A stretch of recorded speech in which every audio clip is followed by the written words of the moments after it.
Hace muchos años que la clase trabajadora chilena experimenta un sostenido deterioro de sus condiciones de vida, producto de la caída sostenida de sus salarios. Dicho de otra manera, su crecimiento es tan exiguo en comparación al incremento sostenido de los precios de los bienes de consumo básico que el resultado de esa ecuación al final arroja una desfavorable situación para hombres y mujeres que viven del esfuerzo de su fuerza de trabajo. Según datos publicados por Fundación Sol, la mitad de los trabajadores chilenos recibe ingresos inferiores a 580.000 pesos mensuales. Entre el año 2018, antes de la revuelta de octubre, y el 2023, los salarios crecieron alrededor de 15.000 pesos. Sí, 15.000 pesos. El alza real de los salarios para los hombres entre igual periodo ha sido alrededor de 3.000 pesos. El atraso salarial en nuestro país, dado los montos que se pagan, es para muchos un drama con el que hay que vivir y sobrevivir permanentemente.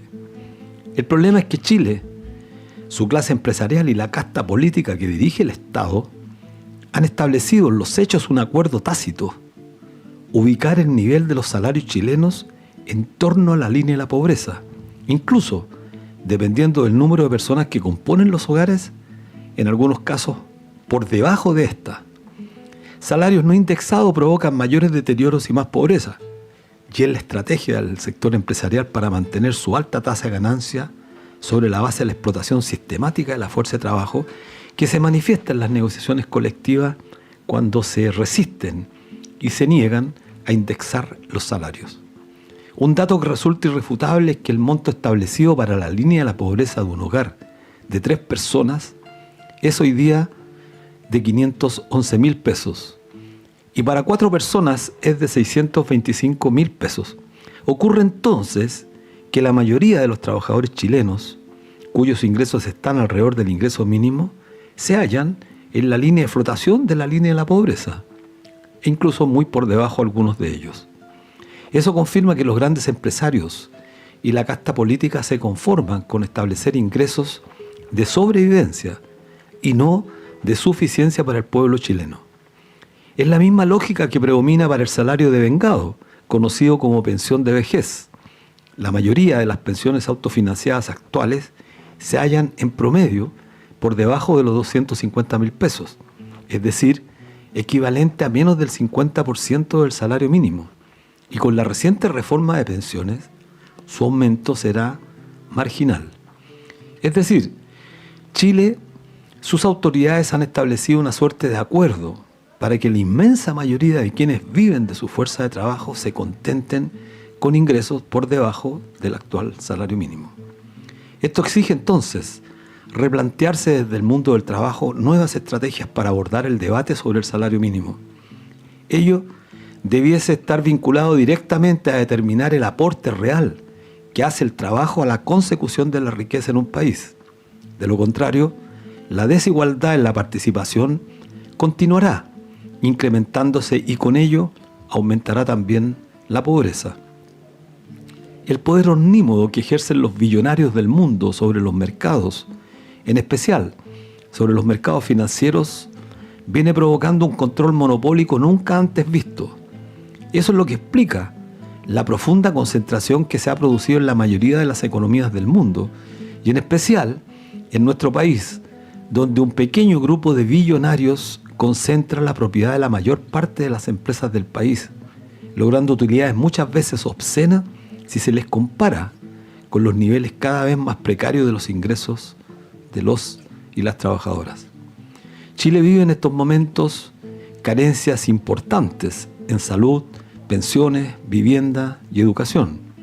La perspectiva, dado el discurso predominante de que el Estado debe ajustar sus gastos que se traducen en disminución del gasto social, es entonces previsible que el escenario en el corto plazo se tornará mucho más complejo, mucho más difícil para las inmensas mayorías que viven con salarios precarios. Como hace 100 años atrás, incluso más, la lucha por los salarios, no solo el salario mínimo, es y deberá nuevamente colocarse en el centro del debate de la lucha de los y los trabajadores por sus mejorías de vida. Es un tema en disputa, es una lucha permanente que hay que dar. No se trata ya de la lucha por un salario de sobrevivencia, sino se trata de un salario justo, es decir, un salario de suficiencia que permita a hombres y mujeres vivir con dignidad, toda vez que son ellos, los hombres y las mujeres, portadoras de la única fuerza motriz capaz de mover la historia y justificar la existencia de la riqueza.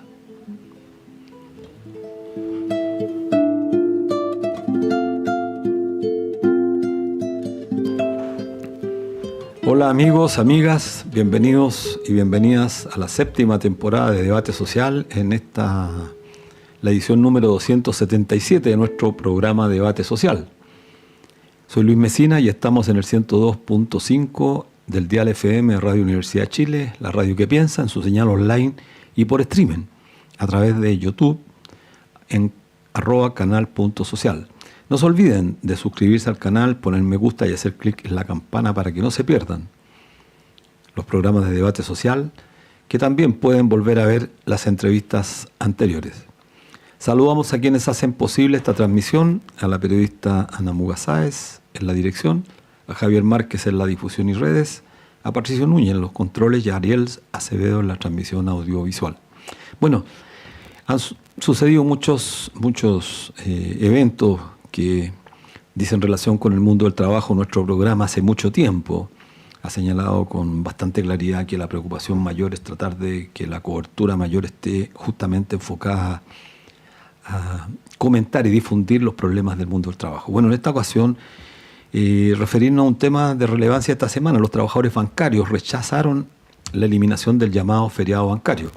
Esta semana, con la publicación de la Comisión del Mercado Financiero del proyecto normativo denominado Canales de Atención en Instituciones Bancarias, se concreta la amenaza de terminar con el 31 de diciembre como feriado bancario. Ante esta normativa evacuada por la Comisión del Mercado Financiero, la Confederación de Sindicatos Bancarios y del Sistema Financiero manifestó su total rechazo, declarando en un comunicado público que esta normativa de la CMF, lesiona derechos laborales, desconoce lo que es la realidad laboral de la banca en la actualidad y no se hace cargo del costo que una medida como esta implicaría para el sector, señalando además que esta decisión no está sustentada en argumentos sólidos que lo justifiquen. Para la Confederación Bancaria, el llamado feriado bancario del 31 de diciembre se ha convertido a lo largo de los años en un derecho esencial, cuya eliminación inconsulta altera y daña el ambiente laboral del sistema financiero. Y declaran que les llama la atención que el proyecto normativo presentado en el marco de la ley Fintech vayan en sentido totalmente opuesto a lo que la propia Comisión del Mercado Financiero dice promover, que es, comillas, fomentar el uso de tecnologías que permitan mejorar tanto el acceso como la calidad de los servicios, cierre comillas. Y va en la dirección opuesta justamente porque el pretender aperturar después de más de 50 años, los días 31 de diciembre, con el propósito de que la gente se acerque a los bancos, va justamente en el sentido contrario que ellos mismos dicen promover, es decir, la utilización de APP, instrumentos financieros, digitalización, es decir, todo el discurso que coloca el acento más bien en la tecnologización de la intermediación financiera. Así que bueno, esta declaración es muy importante porque coloca nuevamente en el centro del debate una discusión entre el mundo del trabajo y el mundo de los grandes empresarios. Bueno, continúa el conflicto de la FENADAC, la Federación Nacional de Acceso a la Justicia, FENADAC, que aglutina a los trabajadores de las 4 corporaciones de asistencia judicial del país. Hoy, frente a la insatisfactoria respuesta, están en paro indefinido. Para contarnos a qué punto se encuentra esta movilización de los trabajadores de la asistencia judicial, estamos al teléfono con Todavía estamos tratando de conectarnos con Victoria Escalante, dirigente nacional de la FENADAC y de la Asociación Nacional de Empleados Fiscales, ANEF. Bueno, mientras logramos comunicarnos con Victoria Escalante, señalar además otros conflictos que continúan en la palestra. Recién, poco antes de llegar acá a la Radio Universidad de Chile, nos encontramos con una pequeña manifestación de estudiantes del Instituto Nacional, el Internado Nacional Barros Aranas, el INBA, estudiantes secundarios protestando contra el alcalde Mario Desbordes y particularmente también con las, yo diría inoportunas, pero además gravísimas declaraciones del rector actual del INBA, que agredió verbalmente con sus declaraciones a cientos de estudiantes y a los propios afectados. Y eso debe en parte el nivel de decadencia que nos encontramos muchas veces en la educación pública dirigida por sujetos que no cumplen ningún estándar que permita tener directores acorde a las necesidades que la educación en estos tiempos actuales requiere. Bueno, no sé si estaremos en contacto estamos tratando de conectarnos con Victoria Escalante. Bueno, mientras ella llega a señalar, bueno, nos dice que está al aire. Victoria, ¿cómo estás? Un gusto saludarte. Hola, aquí estamos en un nuevo día de paro nacional indefinido. Bueno, sí, cuéntanos un poco, Victoria, en qué se encuentra la movilización de los funcionarios de la asistencia judicial, por favor. Sí, bueno, nosotros el 2 de abril iniciamos un paro indefinido que ya cumplió más de un mes, el 2 de mayo, y bueno, estamos en este minuto, lamentablemente podríamos decirlo, en un punto muerto de la negociación, porque la última propuesta que nos hizo el gobierno a través del Ministerio de Justicia fue rechazada por las bases de la federación que agrupa a todas las asociaciones de las corporaciones de asistencia judicial del país, porque principalmente faltaban certezas respecto a cómo se iba a cumplir la segunda etapa del protocolo de acuerdo que compromete a las y los trabajadores de la línea más profesionales del servicio, y también de qué manera se compromete al gobierno entonces a no perseguir a las y los trabajadores que están en movilizaciones sin descuentos, sin represalias, y no estuvo disponible el Ministerio de ponerlos en el protocolo de salida, así que fue ampliamente rechazado y claro, son años de precariedad que sabemos que no se van a resolver de un día para otro, que no están los recursos suficientes, pero que por lo menos se comprometieran con una parte de dar continuidad a este protocolo, porque si no ya está incumplido, y eso no fue posible que ellos lo pusieran en la propuesta final. Sí, pero el problema es que si a los funcionarios del Poder Judicial se les vulneran sus derechos, no se cumplen protocolos de acuerdo, ¿qué podemos esperar el resto de los ciudadanos, el resto de los trabajadores? Y es que sí, justamente eso es lo que nosotros hemos querido resaltar. Estamos hablando de que un protocolo de acuerdo firmado, o sea, por escrito, que no es de palabra, es de buena fe, por supuesto, pero firmado por el que hoy día es el ministro de Justicia, o sea, por la máxima autoridad del ministerio. Por lo tanto, y los trabajadores de las corporaciones de asistencia judicial no podemos dejar que esto pase como si nada, porque cuando se firmó en el 2023 estamos claros que no estaba la situación económica del país, pero y los trabajadores no pueden pagar el costo de esta crisis. ¿Cómo ha sido la relación, Victoria, con el ministro Gajardo, este ministro tan Mira, sui generis? aquí el otro día fue interpelado en el Congreso Nacional y sale como diciendo, no, si nosotros cumplimos la primera etapa, quedaron algunas cosas bastante pendientes que se iban a asumir ahora, y que tirando un poco la pelota para más adelante, yo diría que para el nuevo gobierno, ¿cierto?, cuando dice que esto se va a resolver o se va a terminar de resolver cuando sea aprobado el nuevo Servicio Nacional de Acceso a la Justicia y Defensoría de Víctimas. Pero eso es tirarlo para el próximo año, derechamente. Y eso es lo que nosotros estamos diciendo, oye, pero si acá se comprometieron a que el 2025 también iba a haber una segunda etapa, y eso es lo que nosotros no queremos que pase como si nada. ¿Y cómo está la fuerza de los trabajadores, la convicción, cómo se ha mantenido la...?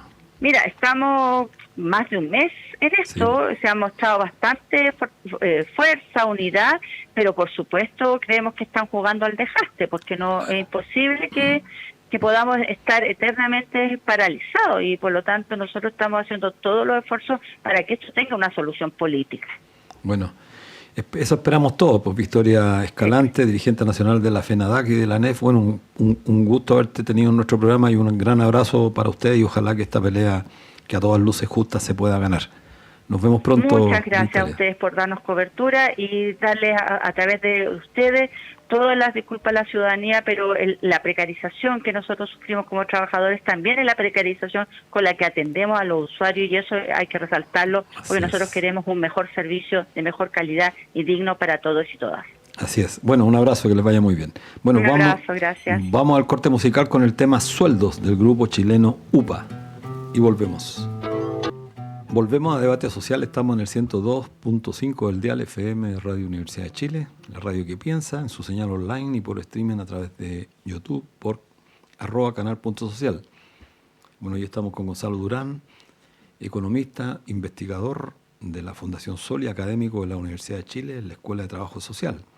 Gonzalo es economista por la Pontificia Universidad Católica de Chile, máster en Ciencias de la Universidad de Turín, Italia, y doctor también en Economía en Alemania.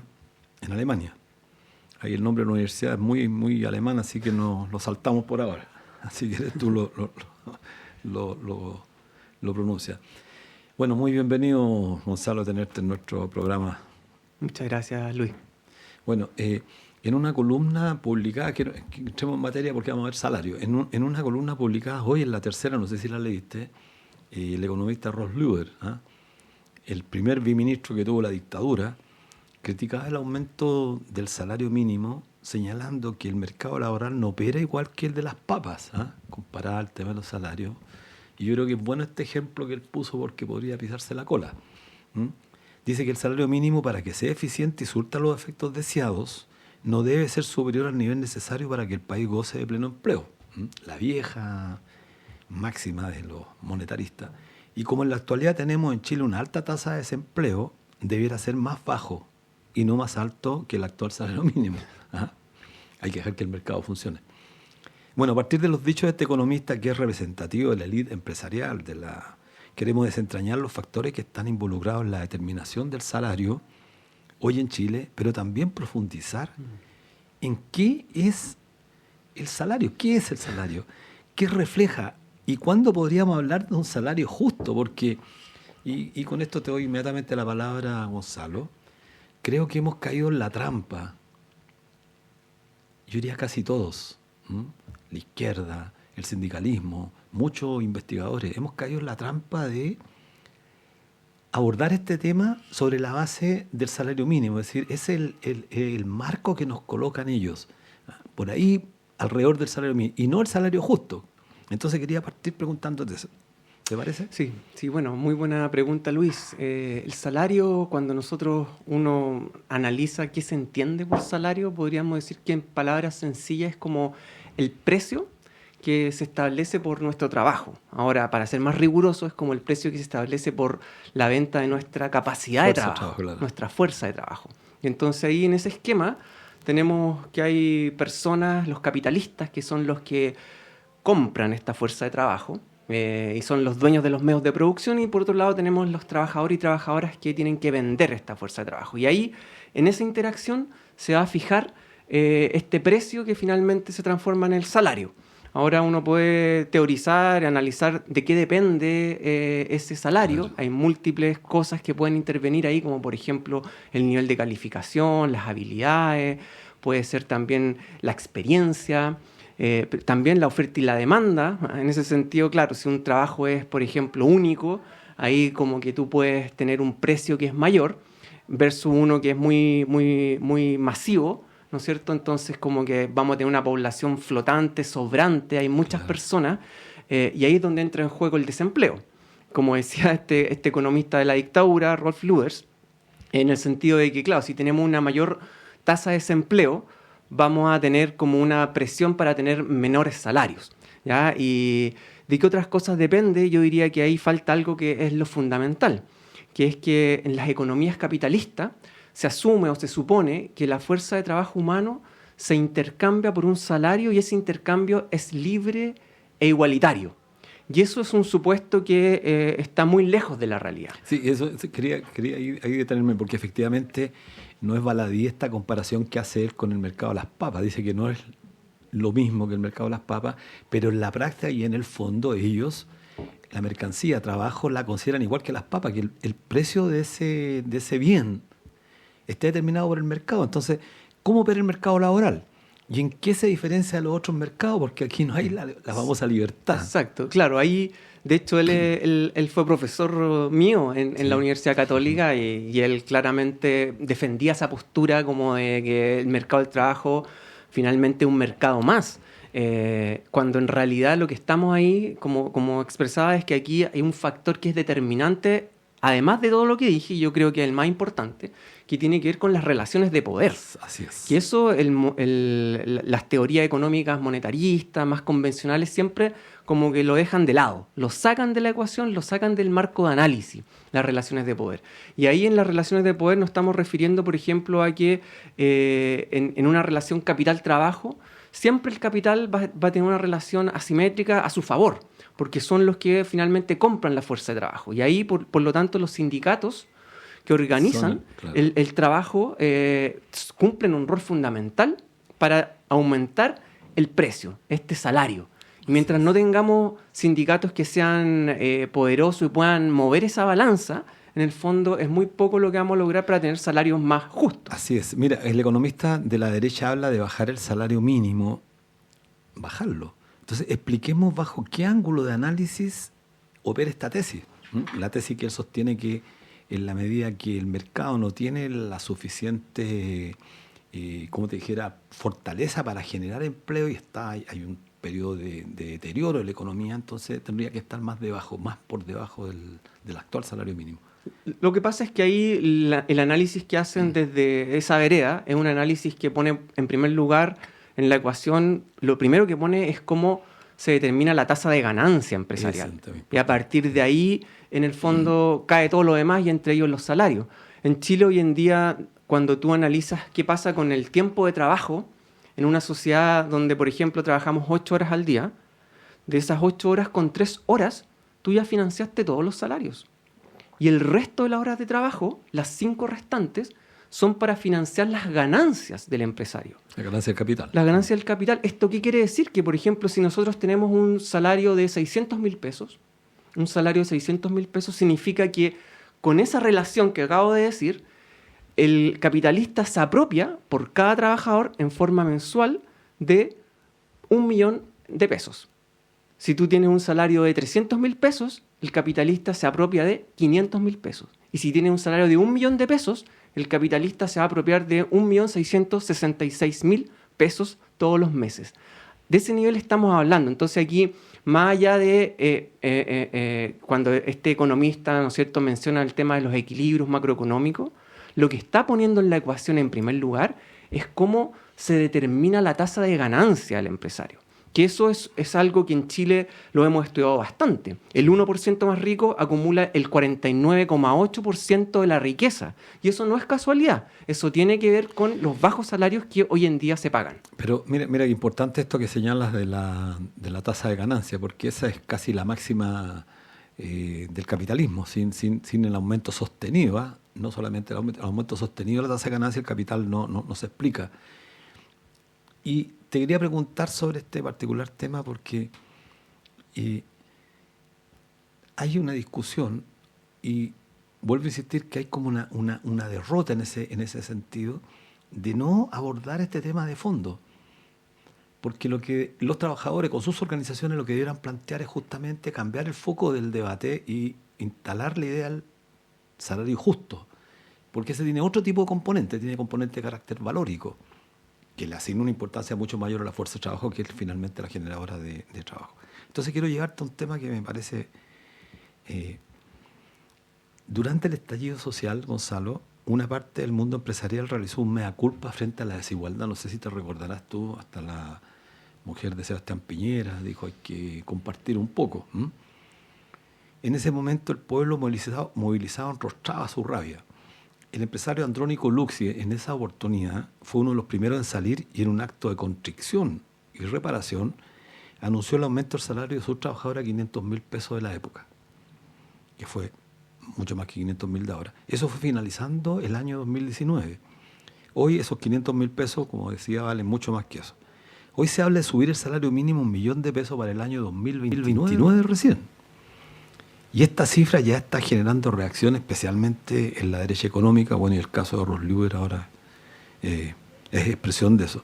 Según cifras de la Fundación Sol, de la cual tú eres investigador, el 50% de los trabajadores y las trabajadoras reciben salario inferior a los 583.000 pesos mensuales, ingreso bruto al que se le debe aplicar los descuentos por previsión y salud, casi un 20%.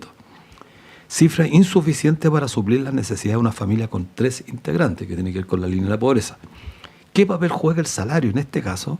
En la reproducción de la fuerza de trabajo y en la mantención de la clase trabajadora del sistema capitalista. Sí, ahí es clave, porque ese dato de los 583.000 pesos, que es lo que gana la mitad de las y los trabajadores en Chile, es un dato oficial. Es un dato que lo entrega el Instituto Nacional de Estadística. Sí, el INE todos los años, meses, y todos los años entrega esta cifra, y el tema es que poco se hace propaganda o se hace análisis crítico de esta situación. Cuando nosotros revisamos efectivamente el salario mínimo, que hoy en día está en 510.000 pesos y fracción, y que hay una propuesta para subirlo a 529 y luego a 539 a partir del 1 de enero del 26, eso es totalmente insuficiente. Cuando uno hace un examen, disecta, ¿no es cierto?, en qué consiste esto. Tú, claro, ya lo decías, hay que descontarle el 20%, de inmediato nos bajamos a 420.000, 430.000 pesos que quedan en el bolsillo. ¿Qué te alcanza hoy en día acá, por ejemplo, en Santiago con 430.000? No hay que ser economista para decir esto. Exacto. Un arriendo básico, una pieza, por ejemplo, 300.000 pesos, ya se te fue 300.000 pesos. Ir y volver al trabajo. El pan, por ejemplo, que es básico. Ir y volver al trabajo que te va a pagar. Exacto. Y luego una canasta básica de alimentos que publica todos los meses el Ministerio de Desarrollo Social, de 70.000 pesos mensuales, que significan 2.333 pesos al día para todas las comidas. Entonces, eso es verdaderamente insostenible y no puede ser como algo que como sociedad estemos de acuerdo. Pero el problema es que la clase empresarial de este país y de alguna forma también la casta política de este país están de acuerdo en establecer ese estándar de ingresos para la población. Están de acuerdo porque claramente eso es lo que sostiene los niveles de acumulación de este país. De este país que estábamos hablando. En la medida que los salarios sean mayores, eso tiene enormes beneficios para la clase trabajadora, tanto beneficios materiales, por supuesto uno va a tener un mejor vivir, porque vas a tener una mejor retribución. Pero no solo eso, también eso significa una mayor libertad en el buen sentido de la palabra, de liberación, tener espacios de deliberación, como ya no vas a estar bajo el yugo de tener que estar preocupado de que te embarquen la casa a fin de mes, sino que tú vas a poder participar de otras cosas, actividades culturales, etcétera. Y eso aumenta también la intensidad de la democracia. Y eso es también lo que está en juego cuando uno habla de temas salariales. Y la clase política y la clase empresarial, sobre todo, lo tiene muy presente. Sí. Yo quería hacerte una pregunta que parece un contrasentido. El salario, mirado desde una lógica distinta a la lógica monetarista, ¿el salario debería sacarte la pobreza en la lógica capitalista? Es que en la lógica capitalista esa es como la gran promesa. Exacto. Es como que si tú trabajas tiempo completo, tienes que salir de la pobreza.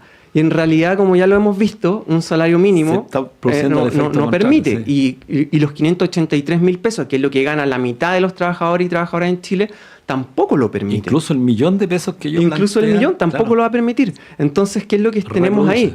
Que finalmente este es un sistema capitalista como que podríamos decir que es bastante sui generis, porque tiene salarios de pobreza, podríamos decir, y al mismo tiempo, para poder llegar a fin de mes, tienes que recurrir al endeudamiento, que eso también es muy favorable a los intereses del capital, porque tú finalmente tienes que relacionarte con una institución financiera, pagar las tasas de interés y estar ahí como con la bicicleta de los créditos. Hoy día estamos hablando de que más de 11 millones de personas están endeudadas en Chile. Eso es más que las personas que trabajan.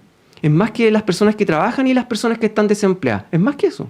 Claro. Y están endeudadas. Hoy día tenemos casi 4,5 millones de personas morosas. No pueden pagar las deudas. Y están preocupadas, ¿no es cierto?, de llegar a fin de mes, que no les vayan a quitar sus bienes. Entonces, esa es una situación que, como decía anteriormente, genera un disciplinamiento que es funcional a los intereses del capital. Correcto, un disciplinamiento, pero al mismo tiempo también es la construcción de un país con niveles cada vez más altos de pobreza, de precariedad. Entonces, ¿cómo te explicas tú este permanente discurso de ufanarse de las autoridades políticas, sean estas de izquierda o derecha, cómo se ufanan ante el concierto mundial, particularmente en la región, ante el resto de los países de América Latina, como que Chile es la jauja, y sin embargo con este nivel de precariedad que se traduce en pobreza. Claro, yo lo único explicación que encuentro es que finalmente los gobernantes están también con una línea de pensamiento que es muy similar a la... Claro, no hay distinción. No hay distinción, hay una línea de continuidad en ese sentido, sí, que es la línea de Rolf Luthers. Yo creo que es muy importante que se... O Mario Marcel, sí, también. Yo creo que es muy importante que se sinceren las cifras de pobreza.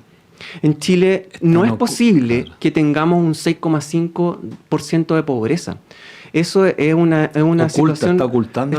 Está ocultando. Y lo que va a pasar es que próximamente se va a publicar un informe en donde se va a detallar una metodología actualizada en cuanto al cálculo de la pobreza. Y lo que vamos a ver ahí es que los niveles de pobreza aquí en Chile van a subir. Y van a subir bastante. Y ahí es cuando tenemos que volver a tomar estas discusiones muy en serio. Sí. Porque no puede ser que en Chile una persona que trabaje tiempo completo finalmente esté destinada a ser pobre. Claro, porque en la lógica capitalista eso no debiera ocurrir. Entonces está la incoherencia total. Mira, en otros países, pero además estamos refiriéndonos solamente al salario. Podríamos hablar del salario indirecto, y de otra forma el salario, el salario diferido. En otros países existe un sistema de seguridad social que entrega beneficios a las personas que en Chile no tenemos, por lo que se debe pagar un alto precio, por ejemplo, en salud, en educación, en pensión, en vivienda, etc. Este aspecto también debería considerarse a la hora de las comparaciones que hace Chile con otros países, Gonzalo. Sí. Por tu experiencia. Claro que sí. Hay que hacer una comparación que sea lo más ponderada posible y lo más compleja. Hay que complejizar las comparaciones. Por ejemplo... Claro, no simplificarlas. No simplificarlas, porque a veces uno suele ver análisis, por ejemplo, con esto del salario mínimo. Y dice, bueno, pasemos los salarios en dólares... nos comparamos en la región. Y eso no sirve. Lo primero que hay que hacer es ver la capacidad de compra que tienen los salarios. Porque $1 en Chile no es lo mismo que $1 en Bolivia. Qué buena esa aclaración para nuestros auditores, porque hoy día Chile, con el nivel de salario mínimo, muchos se ufanan de que tenemos el salario mínimo más alto casi de la región. No es el más alto. Pero tiene que ver con lo que tú estás planteando. Exactamente, tiene que ver con eso. De hecho, estamos bajo Panamá, estamos bajo Costa Rica, estamos muy similar a Ecuador. Y nadie está como vanagloriando el modelo ecuatoriano de salario. Estamos un poquito más arriba en capacidad de compra que el salario de Bolivia, el salario mínimo de Bolivia. Mira, que viene eso. Un solo dato que creo ilustra para compararnos. Por ejemplo, el pasaje del metro, que lo usa millones de personas en Chile, está cercano a 0,90 centavos de dólar, casi $1. En México, por ejemplo, el pasaje del metro vale 0,20 centavos de dólar. O sea, 4 veces menos. Claro, y entonces tenemos un primer elemento que tiene que ver con pasar las monedas locales a un poder adquisitivo que sea comparable. Pero en segundo lugar es importante destacar qué es lo que pasa con los modelos de formación de salario que van más allá del salario mínimo. ¿Y dónde se forman los salarios en las economías capitalistas? A través de los contratos colectivos, la negociación colectiva. Entonces, cuando tú comparas, por ejemplo, un salario mínimo uruguayo con un salario mínimo chileno, no lo puedes comparar, porque el salario mínimo uruguayo, además de establecerse por ley para todos, eso se complementa con la negociación colectiva que afecta al 95-99% de la población uruguaya. Entonces ahí hay una formación mucho más poderosa de los salarios que en Chile lamentablemente no tenemos. Entonces ahí ese es un punto crucial para hacer comparación. En Chile solo el 13% de trabajadoras y trabajadores asalariados negocia colectivamente. Eso quiere decir que el 87% no negocia las condiciones, el empleador le impone cuánto va a ganar y entonces ahí es una decisión unilateral. Pero además los salarios en las negociaciones colectivas actualmente no se indexan y por lo tanto los trabajadores están permanentemente rebajando sus salarios. Ese es otro punto, la calidad de las negociaciones colectivas en un país como Chile. Y ahí hay una deuda tremenda que tiene que ver cómo nosotros podemos, como país, apostar hacia un sistema moderno de relaciones laborales que permita formar salarios. Y ese sistema internacionalmente se conoce como un sistema de negociación colectiva por rama de actividad económica. Sí, hace pocos días, bueno, no hace pocos días, en los últimos tiempos ha estado publicando permanentemente, tú lo ubicas bien a José Luis Ugarte, un destacado jurista, laboralista, Y permanentemente él está insistiendo en que este gobierno va a terminar con una profunda deuda, aparte de la crítica a las pensiones, toda esta reforma que fortaleció a las AFP.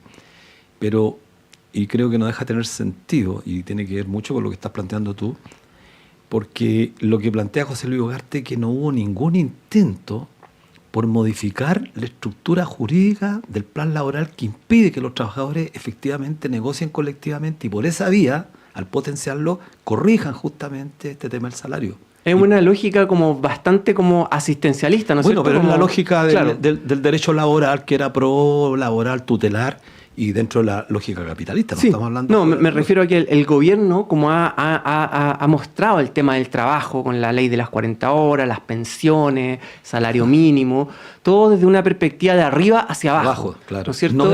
No dejando que las propias organizaciones sean autónomas para que desplieguen también sus intereses de clase. Lo que estamos viendo es que hoy día lo más probable es que la reforma a la negociación colectiva no la vamos a ver en este proceso político. No se ve. No se ve. Y entonces ahí queda claro que los intereses de este gobierno no eran los intereses que apuntaban precisamente a mejorar los salarios por la vía de la negociación colectiva, que como estamos viendo es clave para mejorar esta asimetría de poder entre capital y trabajo. Sí, bueno, otra que quiero sacarte, pero dentro del mismo tema. Es común escuchar, Gonzalo, y creo que en nuestro programa estamos tratando también de abordar esta temática del mundo del trabajo, pero con algún sentido reflexivo, pero al mismo tiempo también ilustrador. Es común escuchar que son los empresarios los que dan trabajo.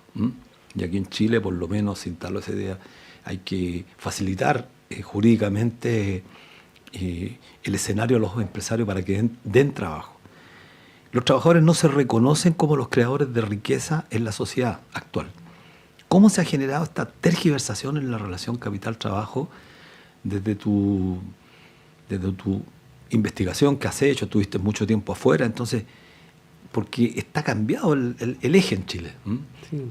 Bueno, eso tiene que ver con una serie de cambios también culturales que los propios empresarios han impulsado, como de señalar de que la riqueza finalmente es gracias a sus intereses, gracias a su iniciativa, y más bien se trata de una construcción donde los trabajadores son colaboradores, ¿no es cierto?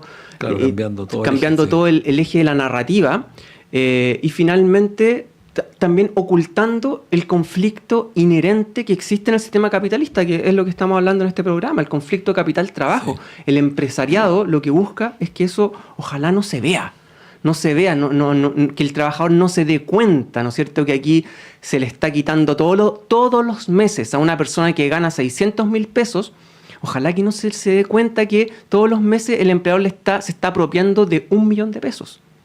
Y si gana 1 millón, de 1.666.000 pesos. Ojalá que no se dé cuenta. Entonces eso es una estrategia. Es una estrategia que es afín, ¿no es cierto?, a los intereses de acumulación que tiene ese capitalista. Por supuesto. Entonces la pregunta central sería, ¿cómo se relaciona el salario con la lucha de clases finalmente y la dinámica del poder entre capitalistas y trabajadores? Porque eso tiene que tener un canal, un camino para abordarlo. Porque si nuestro país sigue, yo diría, arrinconado en este debate, que es un debate absolutamente falso, que esconde la verdadera realidad del nivel de salarial de los trabajadores, vamos a estar eternamente observando cómo se empobrece nuestra población y cómo los sectores billonarios de este país siguen concentrando de manera obscena la riqueza. Exacto, ahí nosotros vemos en la Fundación y los análisis que hemos hecho, es fundamental expandir el alcance, si se quiere, de esta lucha de clases, porque al tener la lucha de clases confinada al ámbito de la empresa, ahí quien tiene todas las de ganar es el capitalista. Pero mientras tú expandes el alcance de esa lucha de clases, por ejemplo, a través de una negociación colectiva por rama, ahí ya tienes un alcance mucho mayor. Ahí tú puedes recuperar esa parte de la cual el empresario se está apropiando, que es la riqueza que los y las trabajadoras están produciendo.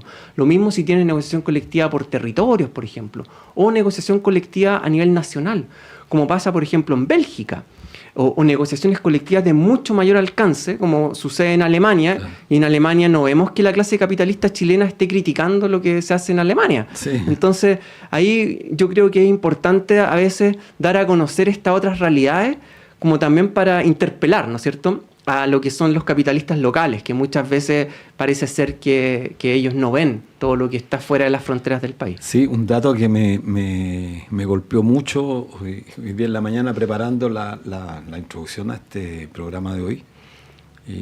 Datos también que saqué de Fundación Sol, que señalaban que entre el 2018 y el 2023 los salarios crecieron alrededor de 15.000 pesos promedio. Reales. 15.000 pesos para nuestros auditores en un periodo del 2018 al 23, es decir, 5 años. Y que en el caso de los hombres, esta había sido más o menos de aumento alrededor de los 3.000 pesos en términos reales. Entonces de eso estamos hablando cuando se dice aquí que el salario mínimo va a subir 5.000, 6.000, 7.000 pesos. Estamos hablando de niveles que son absolutamente irrisorio. Claro. Y hay que considerar que en ese cálculo que tú leíste del informe que sacamos, en ese mismo periodo, la economía, el Producto Interno Bruto, aumentó 4 veces lo que aumentó los salarios reales. Sí. Entonces ahí de nuevo la pregunta es, ¿quién crece cuando Chile crece? Claro. ¿Ya? Los datos nos han indicado sistemáticamente que el que crece cuando Chile crece, más bien es el 1% más rico o el 5% más rico. Sí, ahí quería llevarte una pregunta, más bien dejarte el espacio para poder reflexionar. Recién tenía un comentario aquí de un auditor que me señalaba que permanentemente se muestran las tremendas utilidades de las grandes compañías chilenas. Falabella, los bancos, las mismas AFP.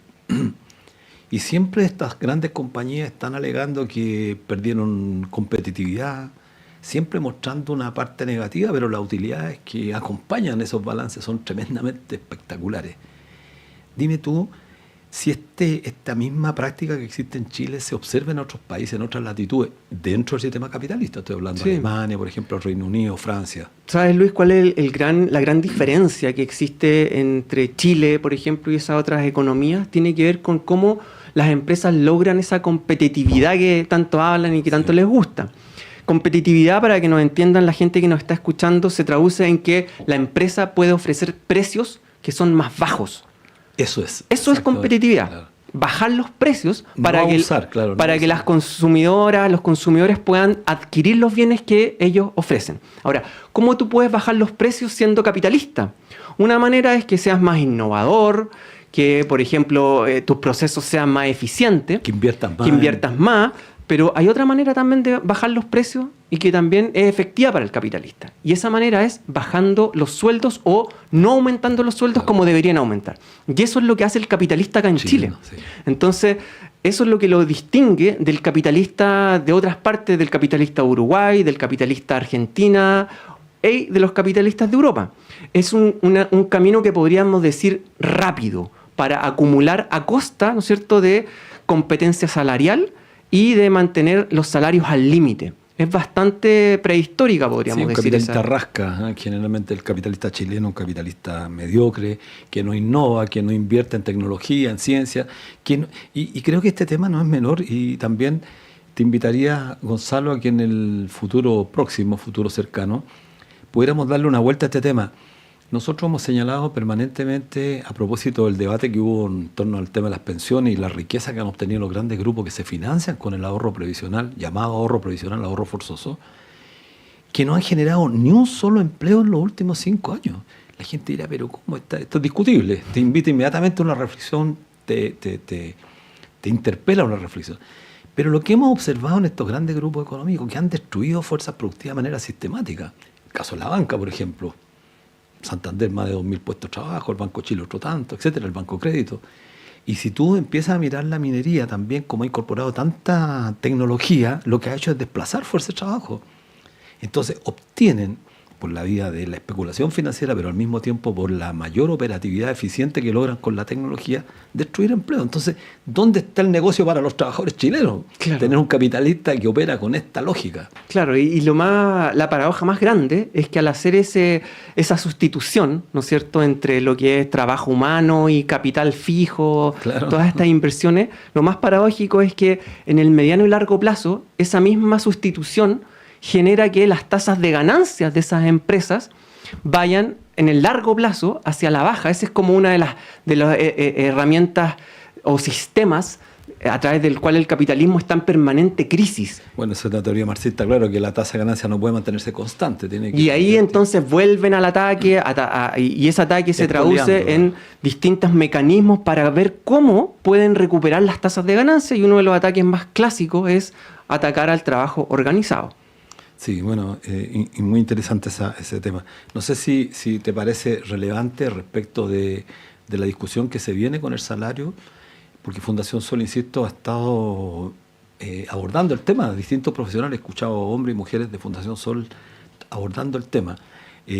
Una cuestión que parecía fundamental es que estamos en deuda. Estamos en deuda y ese tema es relevante. El tema de la deuda, hay una deuda de arrastre que es importante. Hay que, por ejemplo, decir que en el año 70, en 1970, también teníamos sueldo mínimo, se llamaba sueldo vital. Sí, es importante. Tenía otra connotación, ¿no es cierto?, que permitía, ¿no es cierto?, que tenía sus problemas también, pero la palabra no apuntaba al tiro al debate de que permitía sacar a una persona de la pobreza. Y ese sueldo vital, la capacidad de compra que tenía en el año 70, ¿sabes, Luis, cuándo se recuperó? Recién en el año 1997. Recién se recupera la capacidad de compra del sueldo mínimo que tenía en el año 70. Es decir, hay una deuda de arrastre tremenda que ni un gobierno de turno ha sido capaz de saldarla de manera íntegra. Y eso explica por qué algunos países hoy en día desarrollados, cuando eran como Chile, tenían el mismo nivel de PIB per cápita que hoy día tiene Chile. Hace 30 años atrás, por ejemplo, tenían un salario mínimo que era 3 veces lo que tiene Chile hoy, o 2 veces, 2,5 veces. Sí, qué importante eso que señalas, porque permanentemente hay una tendencia de estos grandes empresarios y de aquellas autoridades que dirigen el país a transferir la responsabilidad al mundo del trabajo, que somos poco productivos, etcétera, etcétera. Pero nunca se aborda el tema para ver la responsabilidad que ha tenido el capitalista chileno. Entonces se comparan con Croacia, con Corea, con países donde el capitalismo logró hacer algún tipo de innovación. No es que con esto quiera defender el capitalismo, pero hubo un capitalismo distinto al capitalismo salvaje chileno, que ha sido altamente depredador, concentrador, abusivo, etcétera. Bueno, queremos saludar a Pablo Villasencio de La Granja, que hoy día nos trajo para acá, para la radio, un activista, un grafitero. Y agradecerte, Gonzalo, por haber participado en nuestro programa, por la discusión. Creo que hace pensar. Creo que lo importante, hoy día, es que los trabajadores piensen. Porque si empezamos a pensar, vamos entonces a imaginarnos un mundo mejor, y creo que ese es el desafío gigantesco que tenemos para los próximos meses, yo diría más que años. Así que un gusto, Gonzalo, nos vemos pronto. Muchas gracias, Luis. Bueno, como todos los días viernes, nos vemos el próximo a las 16 horas. Y no olvidar, la lucha por Palestina sigue, nuestra solidaridad al pueblo palestino que sufre el embate, la agresión criminal del gobierno de Netanyahu. Así que un abrazo para todos los palestinos.